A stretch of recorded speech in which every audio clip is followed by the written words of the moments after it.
오늘 본문을 통하여서 함께 나눌 말씀의 제목은 하나님의 비밀 예수 그리스도입니다. 하나님의 비밀 예수 그리스도.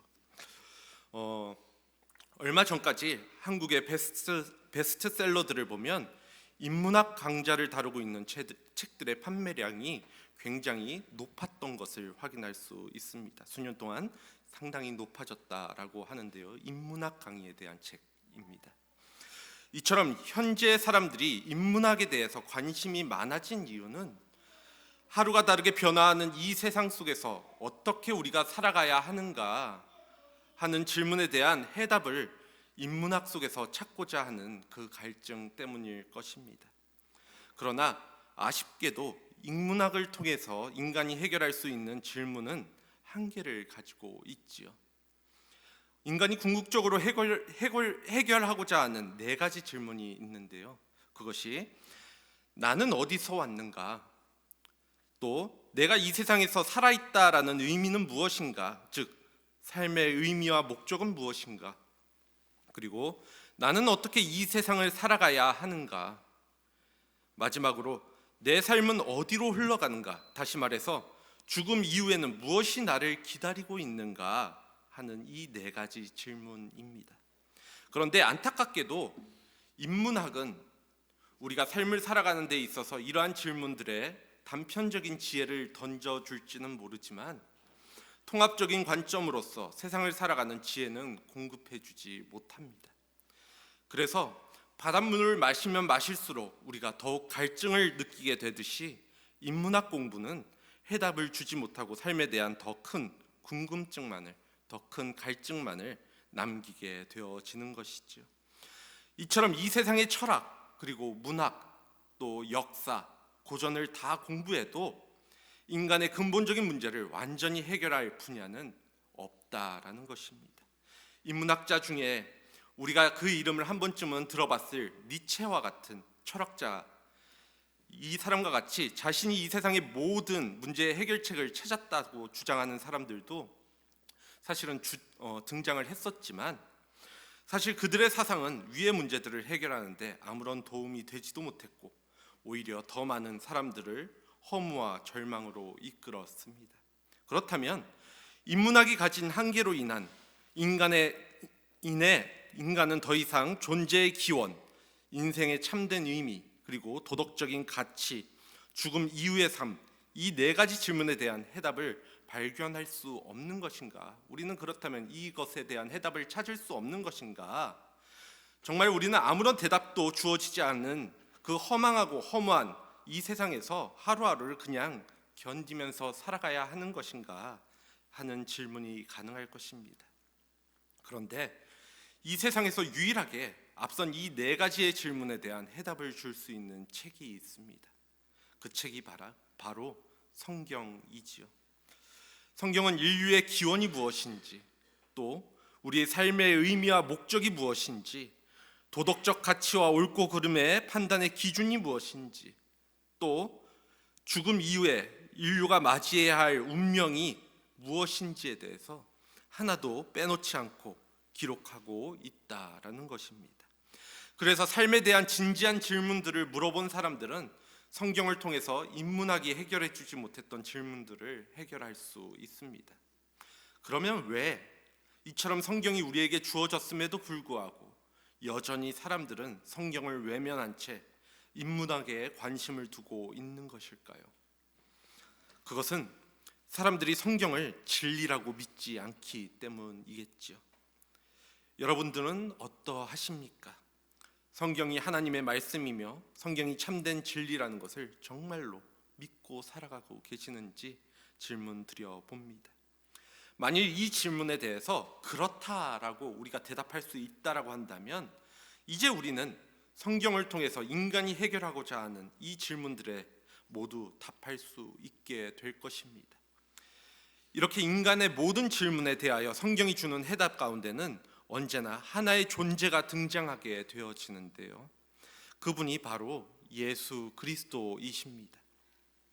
창조주가 되어주시는 예수 그리스도를 알므로써 우리는 인간의 기원을 알 수 있게 되어지고 또 구속자 되시는 예수 그리스도를 통해서 왜 세상에 고통이 있는지를, 어떻게 그것을 우리가 해결할 수 있는지를 알게 됩니다.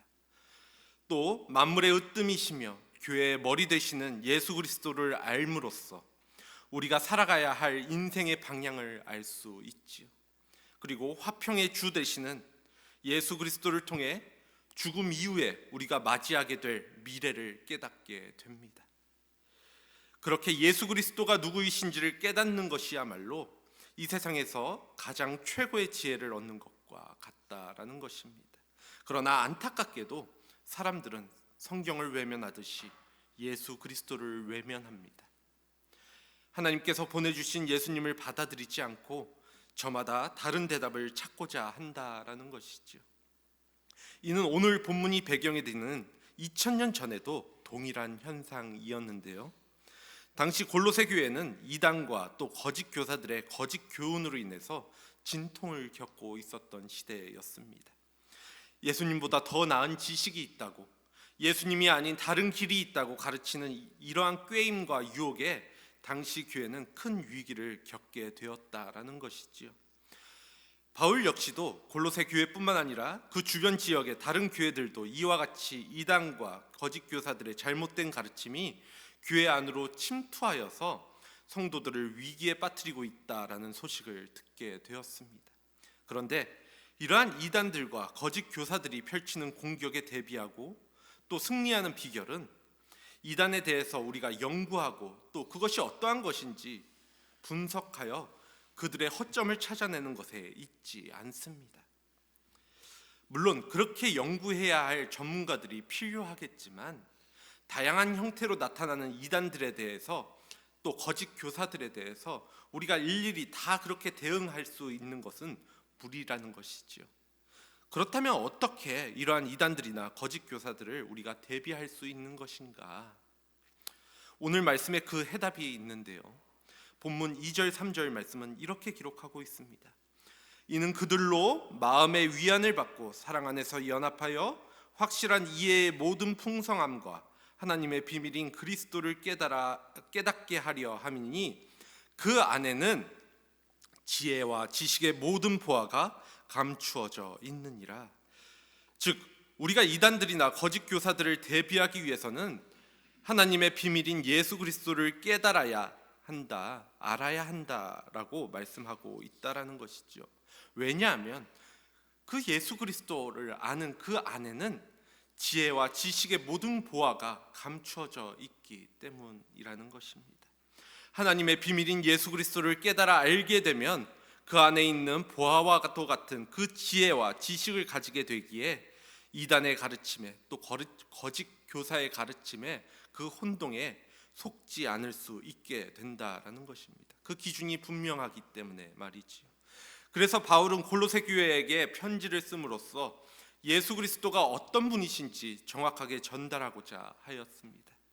이에 대해서 우리는 지난 몇 주간 골로새서 1장을 통하여서 바울이 골로새 교회에 예수 그리스도에 대해서 소개하는 내용들을 살펴보았는데요.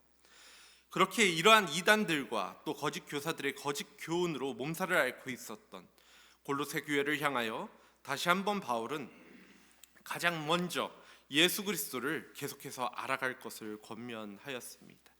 그 내용이 오늘 1절부터 7절까지의 말씀입니다. 오늘 본문을 통해서 이단의 가르침에 노출된 골로새 성도들에 대한 바울의 태도와 또 핵심적인 가르침을 함께 우리가 살펴보고 또 나누어 볼 수 있는 시간을 갖길 원합니다. 먼저 1절 말씀입니다. 내가 너희와 라오디게아에 있는 자들과 무릇 내 육신의 얼굴을 보지 못한 자들을 위하여 얼마나 힘쓰는지를 너희가 알기 원하노니. 지난 시간에도 말씀드렸지만 골로새와 라오디게아 교회는 바울에 의해서 세워진 교회가 아니었다라고 말씀드렸는데요. 바울이 전도 여행 중에 에베소에서 사역을 했을 때 바울에게 배웠던, 바울의 밑에 있었던 에바브라에 의해서 세워진 교회가 바로 이들 교회였습니다. 그런데 그 교회에 거짓 선생들이 들어와 이단적인 가르침을 전해서 교회에 어려움이 있다라는 소식을 바울이 듣게 되어지지요. 바울은 비록 얼굴은 알지 못하지만 그러한 교회였지만 또한 옥에 갇혀 있어가지고 직접 방문하여 도와줄 수는 없는 상태였지만 안타까운 심정으로 자신이 할 수 있는 모든 것을 동원해서 힘쓰고 있다. 그것을 바로잡기 위해서 힘쓰고 있다라고 이야기를 합니다. 즉 일면식도 없는 이들을 위하여 바울은 계속하여 기도하였고 옥중에서도 그들을 진리로 가르치고 돕기 위해서 힘썼다라는 것이죠.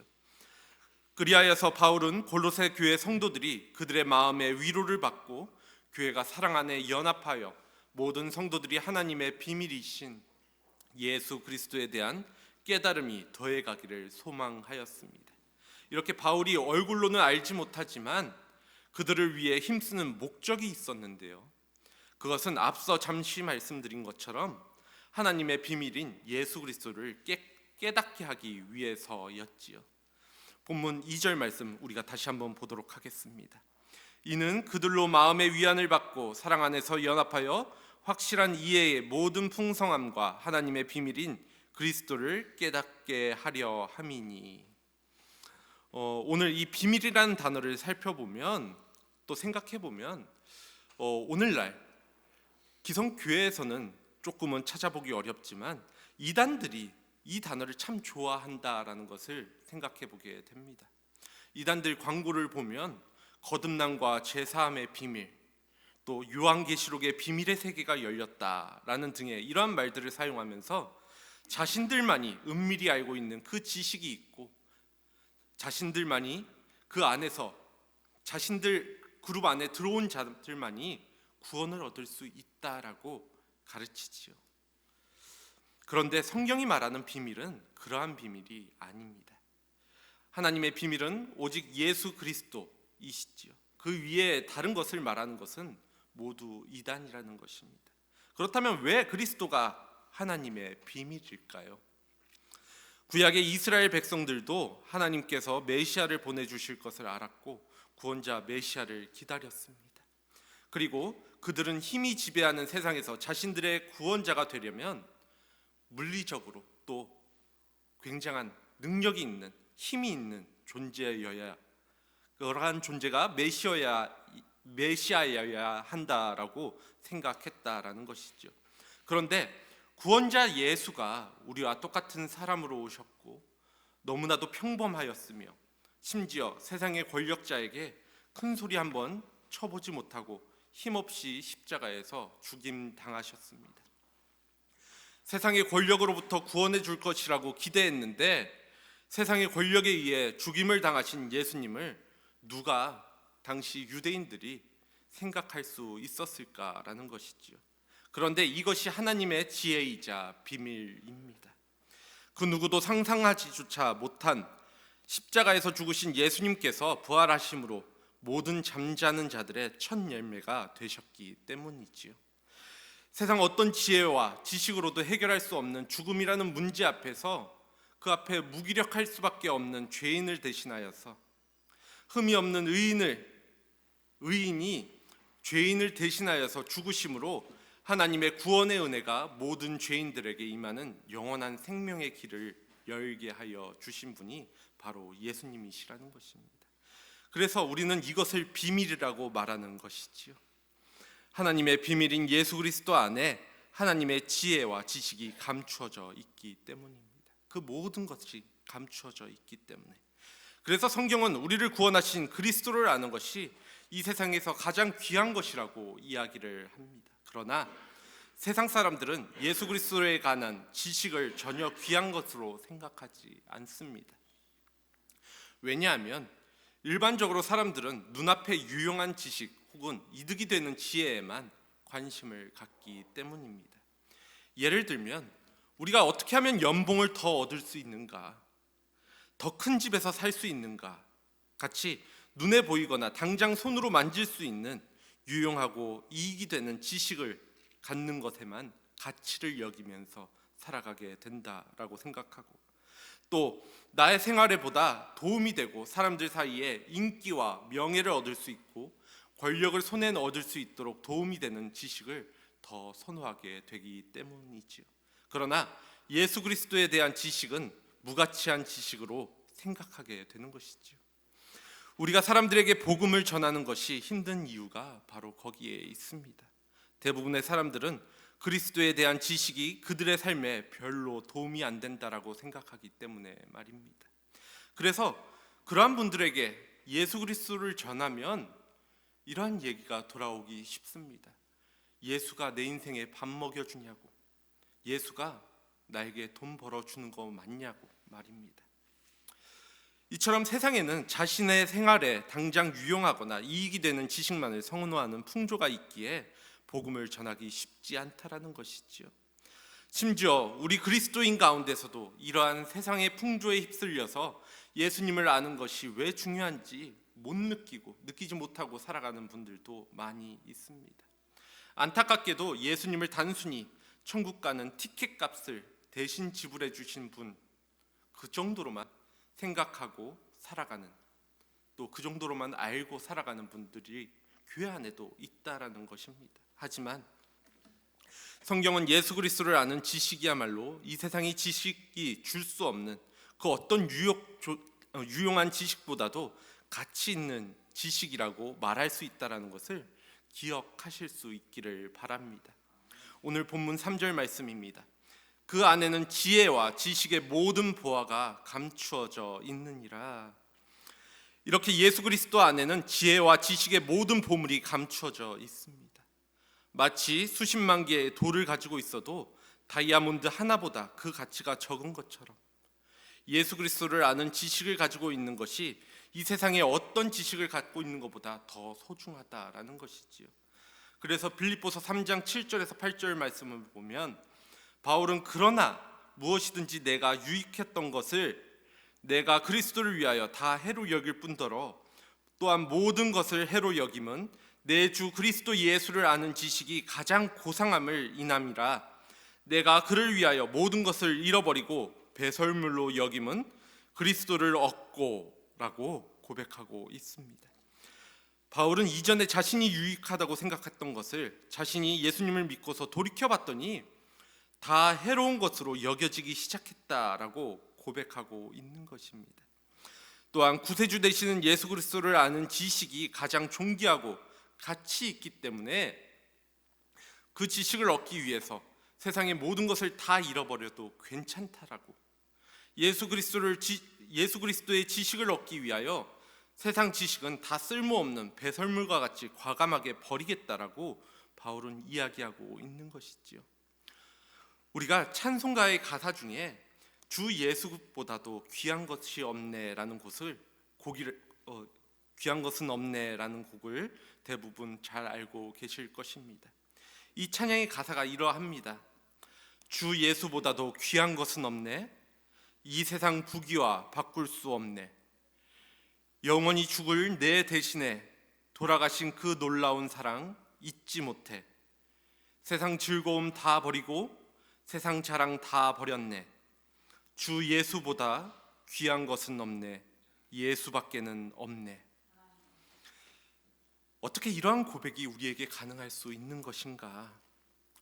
예수 그리스도를 진짜로 만난 사람, 예수 그리스도를 나의 구원자와 주인으로 고백한 사람만이 이 고백이 가능합니다.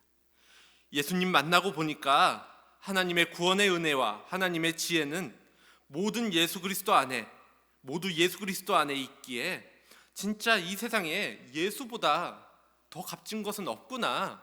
물론 다른 것들 필요하지만 그것이 가장 우선순위로 내가 알아야 하는 그 지식이구나, 지혜구나 하는 것을 깨닫게 된다라는 것이지요. 이처럼 하나님의 비밀인 예수 그리스도를 깨달아 아는 것, 또 그 안에 감추어진 보화를 발견하는 것은 우리가 서로 마음을 위안을 주고 또 사랑 안에서 연합함을 통해서 알게 되어지는 것인데요. 2절 말씀 우리가 다시 한번 보기를 원합니다. 이는 그들로 마음의 위안을 받고 사랑 안에서 연합하여 확실한 이해의 모든 풍성함과 하나님의 비밀인 그리스도를 깨닫게 하려 함이니, 즉 우리가 서로를 위로하고 또 사랑 안에서 연합하게 하시는 분이 바로 예수 그리스도이시기 때문에 우리가 이렇게 서로를 위로하고 사랑 안에서 연합하게 되면 예수 그리스도에 대한 깨달음과 확실한 이해의 그 풍성함에 이룰 수 있게 된다라는 것입니다. 전혀 다른 남녀가 부부가 되어 사랑 안에서 하나로 연합되게 되어질 때 그 안에서 참 많은 것들을 깨달아가는 것처럼 영적인 진리도 그렇습니다. 예수님께서 왜 그렇게 말씀하셨을까? 성경을 바라보면서 예수님께서 왜 저렇게 행동하셨을까? 이 모든 것을 깨닫게 되는 것은 우리가 실제로 삶 가운데서 사랑 안에서 하나 되기 위해서 힘쓰는 가운데 말씀을 다시 한번 바라보게 되어지면 그 말씀이 더욱더 깨달아지게 되어지고 또 더욱더 선명해지고 더 풍성하게 그것을 내 안에 받아들여질 수 있게 된다라는 것이지요. 이처럼 마음의 위로를 통해서 또 사랑 안에서 연합함으로 진리 되신 예수 그리스도를 알아가는 것을 통하여 우리가 말씀을 이해하는 폭이 넓어지고 또 깊이가 깊어질수록 말씀을 이해하는 그 깊이 역시도 깊어지고 넓어지게 될 것입니다. 이렇게 우리는 평생 말씀을 삶 가운데 둠으로 예수 그리스도를 배워가게 된다라는 것입니다. 특별히 바울은 이와 같이 예수 그리스도에 대한 지식을 깨닫는 것이 당시 이단들과 또 거짓 교사의 가르침으로부터 교회와 성도들을 지켜줄 것이라고 확신을 하였는데요. 오늘 본문 4절 말씀입니다. 내가 이것을 말함은 아무도 교묘한 말로 너희를 속이지 못하게 하려 함이니. 여기서 교묘한 말이란 그럴듯한 또 설득력 있는 거짓말을 의미합니다. 들을 때에는 이 사람이 말하는 것이 진짜인지 가짜인지 진위가 판단 불가능할 정도로 진짜 같은 거짓말 말이지요. 사실 이단들이나 거짓 교사들은 누가 들어도 이상한 말을 하지 않습니다. 그렇게 이야기한다라고 하면 단번에 우리도 잘 알고 있죠. 그것이 잘못됐다라는 것을. 그들은 능숙한 설득자입니다. 고린도후서 11장 14절 말씀을 보면 이들을 광명한 천사로 가장한 자들이라고 소개하고 있기도 한 것이 그러한 연유인 것이죠. 이단과 거짓 교사들이 말하는 내용은 잘못된 것이지만 그들의 태도는 사람들이 미혹될 정도로 그만큼 천사와 같이 보여질 정도로 좋다라는 것입니다. 지금도 많은 이단 교파들이나 거짓 교사들이 여전히 우리 가운데 있지요. 그들의 말을 들어보면 그럴듯하고 또 그들의 모습을 보면 누구보다도 도덕적이고 또 매너 있게 보입니다. 하지만 그러한 이들로 인하여서 무너지는 개인과 또 가정, 교회가 너무나도 많이 있는 것 역시도 사실인 것이지요. 물론 이러한 이단만 조심해야 될 것도 아닙니다. 우리가 TV와 인터넷을 보아도 무수히 흘러나오는 세상의 거짓 메시지에 혹할 때가 많이 있다라는 것이죠. 특별히 요즘 그 대통령 선거철이다 보니까 무수한 뉴스들이 뜨는 것을 보고는 합니다. 그 안에는 거짓 뉴스도 있고 또 참된 뉴스들도 있습니다. 정치적인 좌우를 이야기하고자 하는 것이 아닙니다. 그런데 그 속에 무엇이 거짓인지, 무엇이 참된 것인지, 참된 뉴스인지를 구분할 수 있는 것은 그 짧은 한 토막의 내용을 바라보는 것이 아니라 전체적인 내용을 들여다보고 그 의도를 알 때 우리는 그 뉴스의 진위를 파악할 수 있지요. 마찬가지로 우리가 신앙 안에서 거짓 교사나 이단들의 거짓 메시지에 속지 않기 위해서는 예수 그리스도에 대한 확고한 지식과 그 지식의 근원이 되는 성경 전반에 대한 정확한 이해와 확신이 필수적입니다. 물론 이러한 확신을 갖기 위해서는 지식적인 성경 공부도 필요하죠. 말씀을 듣고 말씀을 읽고 말씀을 연구하고 말씀을 암송하고 말씀을 묵상해야 합니다. 그리고 그 말씀을 삶에 적용하여 살아가야 하는 것까지가 필수적으로 요구되어지는 우리의 모습입니다. 즉 단번에 예수 그리스도에 대한 지식과 지혜가 어떤 경지에 오를 수 있는 것은 아니라는 것이죠. 이는 곧 세상적인 지식은 그냥 이해하고 아는 정도에서 끝나도 좋을지 모르지만, 그래 내가 그거 알아 정도에서 끝나도 좋을지 모르지만, 하나님을 아는 지혜와 또 하나님의 지식과 지혜를 아는 것은 성경을 읽고 묵상함으로 이를 삶에서 계속해서 드러내는, 그것을 삶으로 나타내는 것까지가 필요함을 말씀드리고 있는 것입니다. 계속 제가 말씀드리고 있는 부분이 이것이지요. 우리가 알면서 끝나는 것이냐? 성경에서 이야기하는 알면 내가 이거 안다라는 것에서 끝나는 것이 아니라 내가 그것을 지켜내고가 있는가까지 가는 것이 알의 영역이라는 것이지요. 이에 대하여 오늘 본문 6절 7절 말씀은 이렇게 기록하고 있습니다. 그러므로 너희가 그리스도 예수를 주로 받았으니 그 안에서 행하되 그 안에 뿌리를 박으며 세움을 받아 교훈을 받는 대로 믿음에 굳게 서서 감사함을 넘치게 하라. 이 구절의 권면은 크게 세 가지로 나누어 볼 수 있는데요. 첫 번째는 그 안에서 행하라는 것이고, 두 번째는 예수 그리스도 안에 뿌리를 박고 세움을 받으라라는 것이고, 세 번째는 교훈을 받은 대로 믿음에 굳게 서라라는 것입니다. 이 세 가지 권면은 다른 권면이 아니라, 각각이 분리된 권면이 아니라 같은 내용을 다양하게 표현하고 있는 것인데요. 이 표현들은 모두 받고 그 안에서 행하라, 땅에 뿌리를 박고 계속해서 자라가라, 믿음에 굳게 서서 계속 서 있으라, 즉 하나님의 비밀인 예수 그리스도 안에서 발견한 지혜와 지식을 따라 지속적으로 살아가라, 삶을 살아가라라는 권면입니다. 그리고 이 전제에는 예수 그리스도를 주로 받았으니, 그리스도 예수를 주로 받았으니가 있습니다. 우리가 이렇게 하나님의 비밀인 예수 그리스도를 주로 받았다라는 것은 하나님의 비밀인 예수 그리스도가 인간에 의해서 고안된 것이 아니라, 그렇게 만들어진 존재가 아니라, 어떤 허상이 아니라 하나님에 의해서 주어진 것이라는 것을 의미합니다. 다른 누군가로부터 주어진 것. 기독교는 하나님이 열어 보여주신 것을 받아들이는 계시의 종교라고 말씀드렸었는데요. 그렇게 우리가 받아야 할, 또 믿고 있는 것은 새로운 것이 아니라 하나님으로부터 시작되어 많은 믿음의 선진들에 의해서 계승된 것들입니다. 그리고 그것은 예수 그리스도가 우리의 주시라는 사실이지요. 바울은 고린도전서 15장 1절에서 형제들아 내가 너희에게 전한 복음을 너희가 너희에게 알게 하노니 이는 너희가 받은 것이요 또 그 가운데 선 것이라 라고 말하며 자신이 전한 복음을 고린도 선도들이 받았다라고 이야기했습니다. 그리고 이어지는 3절 4절에서는 내가 받은 것을 먼저 너희에게 전하였노니 이는 성경대로 그리스도께서 우리 죄를 위하여 죽으시고 장사 지낸 바 되셨다가 성경대로 사흘 만에 다시 살아나사, 즉 바울 자신이 먼저 받은 것을 전한 것이라고 이야기하고 있는 것이죠. 그 전한 것이 무엇이냐? 성경대로, 말씀에 기록되어져 있었던 대로, 이전에 구약의 말씀에 기록되어져 있었던 대로 그리스도께서 우리 죄를 위하여 죽으시고 장사된 지 사흘 만에 다시 살아나셨다라는 것, 이것을 전하였다.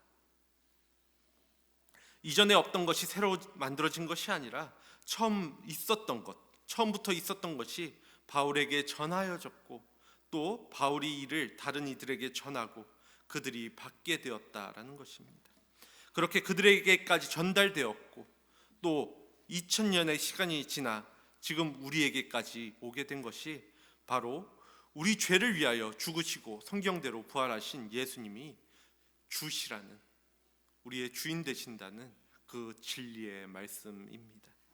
그리고 바울은 그렇게 예수님이 우리의 주 되심을 받았으면 그 안에서, 즉 예수 그리스도 안에서 행하라고 이야기합니다. 즉 내가 주인이 아니라 예수님이 나를 주관하시는, 나의 삶을 주관하시는 분으로 그 주인된 삶을 살아가라라는 것이지요. 이제 말씀을 정리합니다.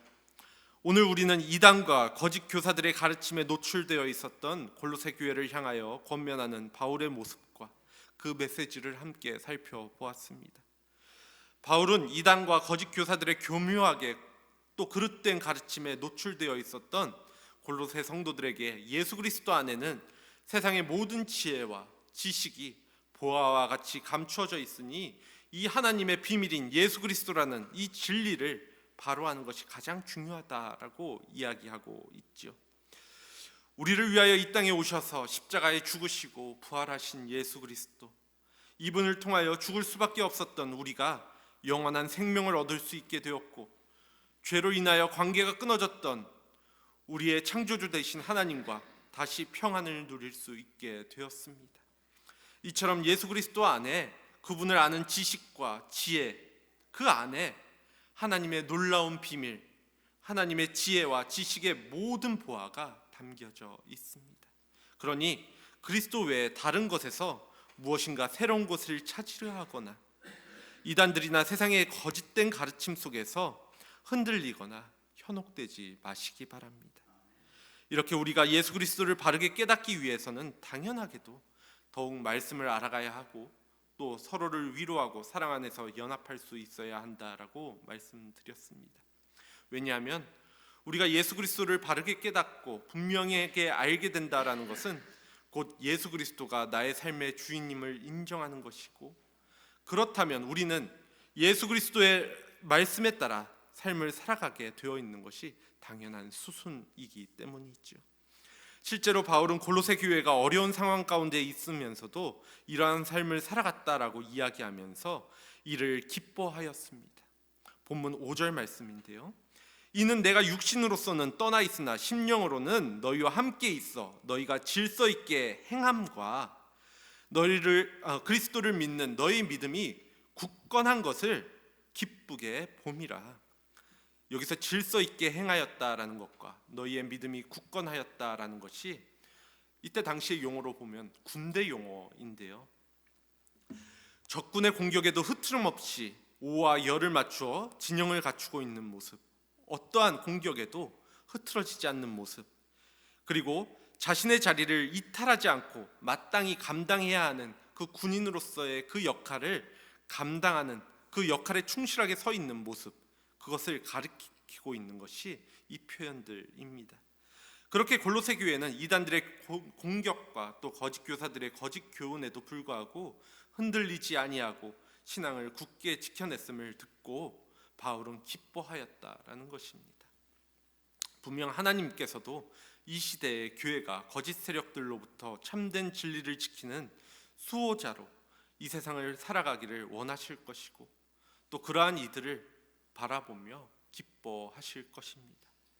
이렇게 우리가 진리 되신 예수 그리스도를 깨닫고 믿음을 굳건히 함으로 삶을 살아가게 되면 우리에게 일어나는 일들이 있는데요, 그것은 바로 감사가 넘치게 된다라는 것입니다. 본문 7절의 마지막 부분입니다. 감사함을 넘치게 하라. 감사가 내 안에 머물지 않고 밖으로 흘러 넘치게 된다라는 것이죠. 그 정도 수준에서 끝나는 것이 아니라 흘러 넘치게 되어지는 것. 다른 이들을 보아도 저 사람 참 감사한 인생 살고 있구나 라는 것이 보여지는, 그것이 드러나는 삶을 살아가게 된다라는 것입니다.